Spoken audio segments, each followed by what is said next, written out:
911 tapos i-connect ka na. And then kung makikita mo, although they're always doing a good job, it's all ad hoc at saka yung iba-ibang ahensya like say DSWD, they do a good job but they have a full-time job sa mga indigents at saka marginalized sa society. And the other thing is napakagaling na natin sa relief, no, as long as we have the access to the area, no. Pero mahina tayo sa rehabilitation. So ang nangyayari as soon as for example napakalaking sunog dito sa Manila but nangyari to sa Mindanao, so attention natin ay nasa Mindanao, which is right and good, but dapat may mag-take over ng grupo para yung rehabilitation dun sa mga nasunugan. So let's admit to ourselves that we will have what's the right number? 12 to 15 storms a year. We have volcanoes that are active. Then earthquakes or linugs are organic, if I can use that word, to our area in the world, no? So we really have to do better in not only the response and relief, but in the rehabilitation. I'd like to let you know where we are today. So all sides were saying na sana hindi maipit yung Senado. So early this morning or late last night, I sent a letter to our legitimate Secretary of the Senate. Legitimate because if you follow the rules, hindi siya pwedeng tanggalin kung walang 13 at hindi pwedeng palitan kung wala rin 13. So I'll make that clear, ha? Senate President Pro Temp, Senate President, Secretary of the Senate, o SAA, kailangan niyan 13 ang botong ilagay, 13 ang boto pag tinanggal. Hindi nila sinunod yan. So meaning, hindi legitimate si Attorney Bantug, no? So having said that, ayaw namin maipit yung mga empleyado. So I sent him a letter to talk with Attorney Bantug and nag-offer kami kung gusto ni Senator Win, pareho na lang kami pipirma kahit walang designation. So I think the letter was delivered mga 8 a.m., a little bit past 8. Ang sagot nila noong 12 o'clock is that hindi na siya secretary at mag-turnover na lang.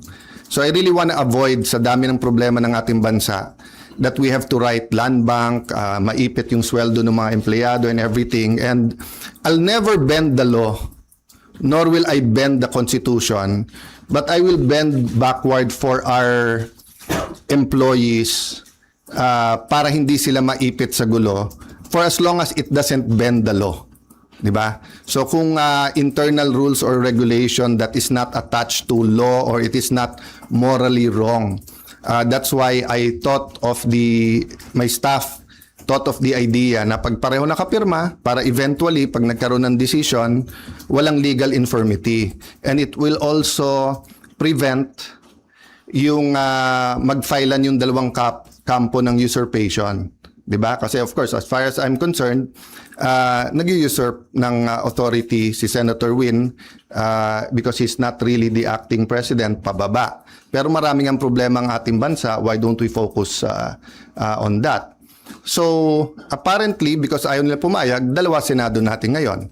You have the Senate of the Philippines and you have the Senate of Malacanang. No? So, yung Senate of Malacanang had the hearing kanina and you have two Blue Ribbons Committee. Yung isa ay Committee de Absuelto na ang kanyang main work is paano i-absuelto yung mga high officials ng ating bansa at yung isa naman na seeking the truth. So am I saying lahat ng sabihin ng 18 ex-Marines ay completely true? No. What I'm saying is nga, give them a chance. I heard they have other evidence, including videos. I heard that if they come out and there's a full support na nararamdaman, may iba pang mga witnesses na may mga dokumento, may mga ebidensya na lalabas din. So as a nation, we have to decide whether the Senate will be under the thumb of Malacanang. And now that it is very clear to us that the biggest ever corruption scandal is the flood control scandal, if it's acceptable to us that we witnessed this morning, the biggest cover-up committee hearing of our generation. 'Di ba? So ganun lang kasimple 'yon. So in the same manner na nag-propose kami na parehong pipirma, I have not talked to Senator Marcoleta, so hindi ko alam kung papayag siyang dalawa silang chairman or whatever, but we have to find a solution that yung mga witnesses ay makakapunta ng malaya na protektado ng batas at independent yung Senate. Having said that, mahaba panahon, as I said kanina, let's focus on Mindanao and on the relief and rehabilitation, especially kung may mga lives that are at stake now because dun sa mga buildings. I don't think all of us fully know the extent. So far nakikita lang natin yung mga videos, no. So hanggang dun lang muna, we will continue with our meetings. We will focus muna on Mindanao. I am not sure when the next hearing ng Blue Ribbon led by the subcommittee by Senator Marcoleta is. I'm expecting to know soon, but definitely knowing what's happening in Mindanao will have an impact on our decision kasi priority yon. Okay, questions from Janice Cosio. Tajay Finder.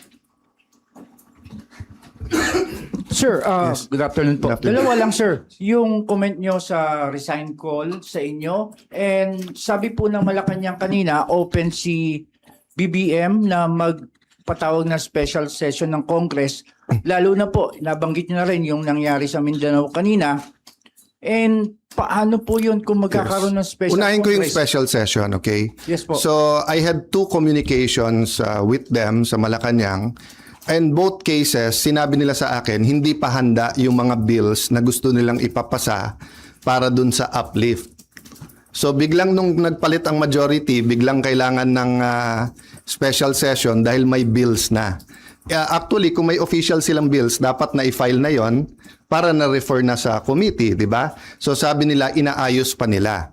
But having said that, kung bigla nilang naayos from the time I had discussions with them, may LEDAC, pinospone nila the day before, tinawagan ako ng secretary na head, and then sabi niya, sir, pwede ba ituloy bukas? Sabi ko, kayo nag-postpone, ready ako. Tapos hindi rin naman nila tinuloy. Yung sinasabing magtrabaho tayo, nagtatrabaho kami. Ready kami magtrabaho. Sila nag-walk out, kaya nagkaroon din kami ng parliamentary tool na ginamit. Sinasabi ni Senator Lacson paulit-ulit, and I feel bad for the generals, and I apologize in behalf of the whole Senate, both the majority and minority. But nakita nyo naman, after nila kinonvene illegally ang session, ano bang ginawa nila? Nag-adjourn sila sine die. Ang calendar natin pwede pa hanggang Friday. Hindi naman nila tinuloy yung session ng Thursday, Friday. Sasabi nilang mga gusto nilang ipasa eh. So ang problema natin sa kabila ay double standard. Iba ang sinasabi, iba ang ginagawa. So doon naman sa nananawagan na mag-resign, as I said, pag-usapan na lang natin in a few days after yung focus tayo sa Mindanao, but especially yung mga former presidents, yung mga nagkampi-kampi na mga Marcos na rin, papasalamat ako sa inyo sa call nyo na mag-resign ako bilang Senate President kasi ibig sabihin, nire-recognize nyo pa rin ako as Senate President. Kasi kung hindi nyo na ako nire-recognize as Senate President, ba't kayo nananawagan na mag-resign ako as Senate President? Di ba? Sir, kung gamitin ng Malacanang itong nangyari sa Mindanao, No, patawag na special any special session that will redound to the good of the Filipino people is welcome. The special session is in the Constitution. Yung ginawa namin nung bago matapos yung bago mag-sine die is precisely because aagawin nila yung committees at kailangan matuloy yung hearing tungkol sa Blue Ribbon. Having said that, Mindanao is now. Diba? They need the attention now. So if there's needed legislation, good. We will meet right away. If not, then tulong-tulong tayo. But aside from that, let's remember that the committees can continue to work. Nung pinauwi ni Senator Win, nung Thursday, yung mga empleyado, may Senate hearing pa si Senator Pia. So hindi totoo na hindi nagtatrabaho. Wala tayong dapat conflict kung may kailangan yung ating bansa. Whether it's legislation, whether it's a meeting na LEDAC, dapat tanggalin ng politika pagdating na ng I say politika, but it's an issue of graft and corruption. But what I meant is that it's a political issue vis-a-vis a more urgent. They're both important, but what's more urgent? You can postpone a hearing. You cannot postpone a rescue mission. You cannot postpone yung paghatid ng mga relief, di ba? And then, yun nga, hindi natin nararamdaman pa ng husto, pero the economic crisis is here. And every month until the end of the year, it'll get much worse before it gets better. Because nga, tuloy-tuloy ang problema sa Middle East, di ba? So maraming tinatamaan dyan. Supply chain, presyo ng dollar sa peso, presyo ng diesel at ng gasolina, kakulangan ng fertilizer, taas ng presyo ng fertilizer, desisyon ng Vietnam at saka ng desisyon muna ng India kung bibigyan tayo ng magbebenta ng fertilizer, desisyon ng India at saka ng Vietnam kung magbebenta ng bigas o hindi, desisyon ng Indonesia whether mag-export sila ng coal o hindi. All of these are kumbaga sa relo are moving parts na walang makakahula o makakapredict. So in that sense, kailangang magtulong-tulong talaga yung ating bansa. Kaya naman nandun pa rin on the plate yung graft and corruption kasi kahit anong plano natin sa economic crisis, kung ninanakaw pa rin yung pera, then mahirapan pa rin tayo lahat. No? Jonathan Alvarado, GMA7. Sir, Yes. sino po ang tatayong presiding officer sa impeachment trial? At may update po ba kayo sa... As soon as they have 13, walang problema sila na. Okay, so I have to assert because may pinaglalaban tayo. Pinaglalaban ko hindi yung si Alan Cayetano ang Senate President. Ang pinaglalaban natin, ang Senado hindi pwedeng rubber stamp ng Malacanang. Hindi pwede na hindi independent yung Senate. Hindi pwedeng may hearing ka katulad kanina, yung bibig na bumubukas ay senador pero yung lumalabas na salita galing sa Malacanang. Opo. Ano pong rules sa pagpili ng presiding officer sa impeachment trials? They illegally amended the rules. They illegally had a session, 'di ba? So in due time there'll have to be something that will decide, 'di ba? But in the same manner na ina-assert ni Senator Win na he's the acting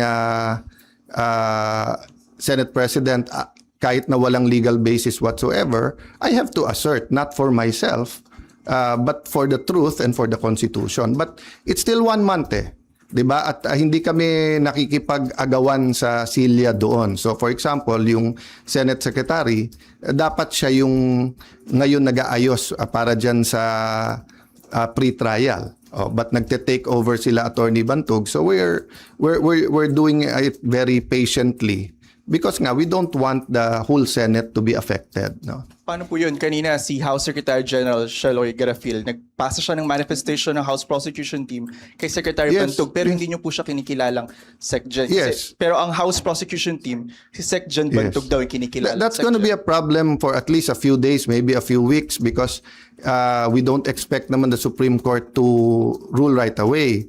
But what's the best proof that Malacanang's hand is in this? First, yung pananakot nila sa mga miyembro namin na lumipat, yung offer na wala ng kaso pag lumipat.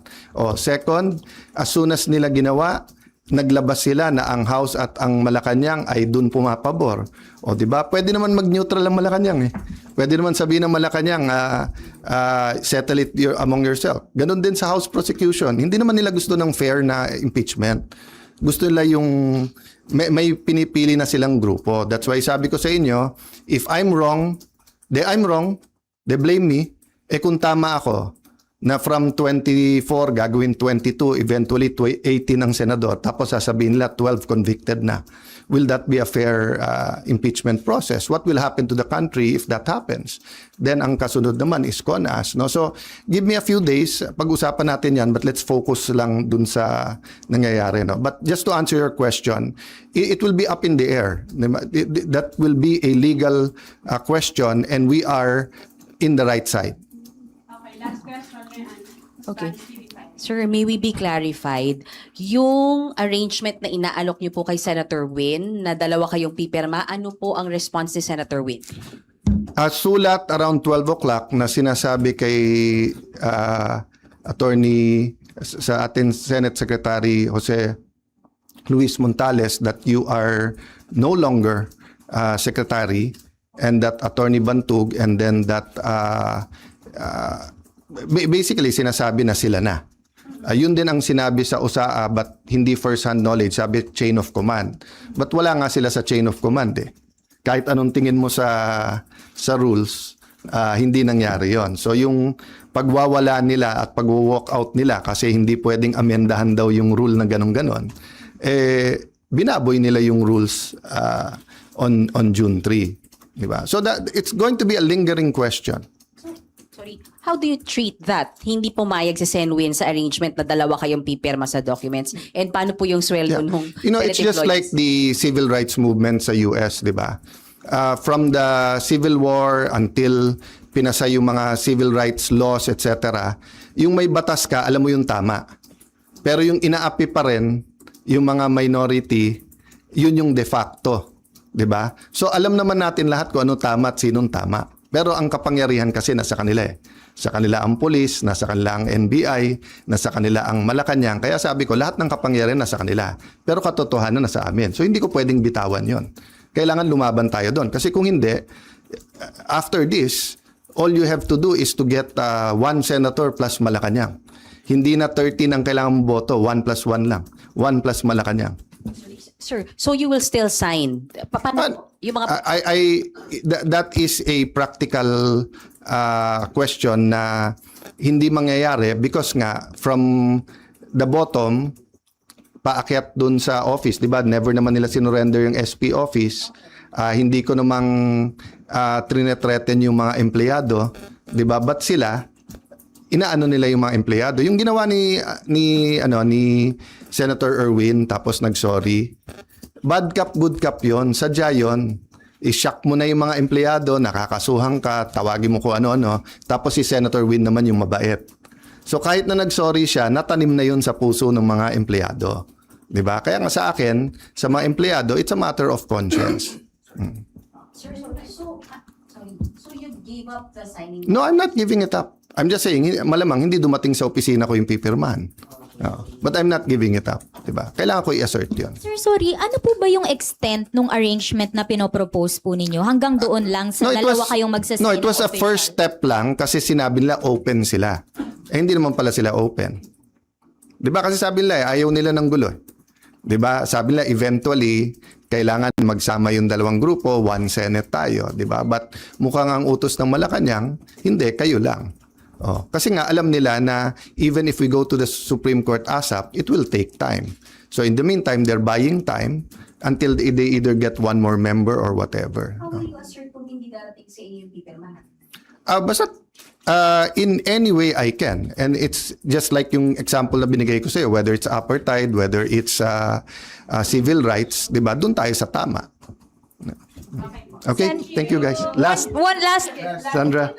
Sir, nabanggit niyo po kasi kanina yung Supreme Court. So are you referring to the one filed by the school teacher, Tayam, or meron po It's always an option for everyone. It's an option for the other side, for us, for the employees can also file. So let's see kasi nauna na si Senator Win, nag-meeting na yesterday ata sa mga taga-USAA and yung kanilang inappoint na secretary at USAA, bagamat illegal, di ba, umikot na in every... As I told you, no, as a practical matter, ang matagal na naging Senate President, si Senator Drilon, di ba? Tapos si Senator Soto, matagal din, more than 5 years, di ba? Si Senator Coco, Senator Mig, Senator Cheese, magkakasama sila ngayon eh. Ako naman, ni isang empleyado, wala pa ako na-appoint eh. So sa practical matter din, sila ang mga kaklose. So syempre, sila ang napakinggan. But I have faith in the Senate staff that they should listen to all sides. But I don't want to disturb, di ba, hindi civil war ang gusto namin. Ang gusto namin, manaig sa Senate kung ano tama, kung ano mali. Thank you guys. Thank you.